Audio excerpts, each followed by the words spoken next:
সরকারের দারিদ্র্য বিমোচন প্রকল্পের আওতায় ফেয়ার প্রাইস কার্ডের মাধ্যমে খাগড়াছড়ির 38টি ইউনিয়নে বিতরণ হচ্ছে 10 টাকা কেজিতে স্বল্পমূল্যের চাল। কিন্তু চাল বিতরণে মানা হচ্ছে না সরকারের নিয়ম। হতদরিদ্রদের এ চাল পাওয়ার কথা থাকলেও বঞ্চিত হচ্ছেন তারা। উল্টো এ চাল পাচ্ছেন সচ্ছল পরিবারের সদস্যরা। যারা অসহায় গরিব দরিদ্র তারাই ন্যায্য মূল্য, তাদের জন্য সরকার এটা বরাদ্দ দিচ্ছে। এরা না পাইয়া কিছু এখানকার যারা বিশিষ্ট ব্যবসায়ী তারা অন্য কারোর মাধ্যমে চালটা নেওয়া, তারা কার্ডগুলো সরাসরি কার্ডটা দেওয়া হয় নাই।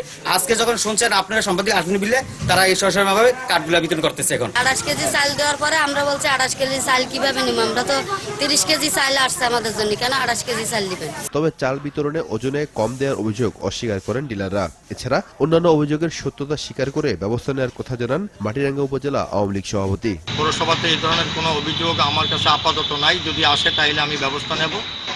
আর ইউনিয়ন পর্যায়ে কিছু অভিযোগ আছে, যেটা মাননীয় জেলা প্রশাসক মহোদয়ের কাছেও একটি অভিযোগ করা আছে গোমতী ইউনিয়ন সম্পর্কে। চাল বিতরণে কারো বিরুদ্ধে অনিয়ম দুর্নীতির প্রমাণ পাওয়া গেলে ব্যবস্থা নেওয়ার কথা জানান এই কর্মকর্তা। অনিয়মের খবর আমাদের কাছে আসে, আমি নিজে ব্যক্তিগতভাবে সেখানে যাই এবং গিয়ে সেই অভিযোগ বা অনিয়মে তদন্ত করি এবং যতটা সম্ভব সেখানে যতটা রেমেডি দেওয়া সম্ভব সরাসরি পাবলিকরে সেটা দেওয়ার চেষ্টা করি। সরকারের এই জনবান্ধব কর্মসূচিকে স্বচ্ছ রাখতে অনিয়মের বিরুদ্ধে প্রশাসন দ্রুত কার্যকর ব্যবস্থা নেবে এই প্রত্যাশা খাগড়াছড়িবাসীর।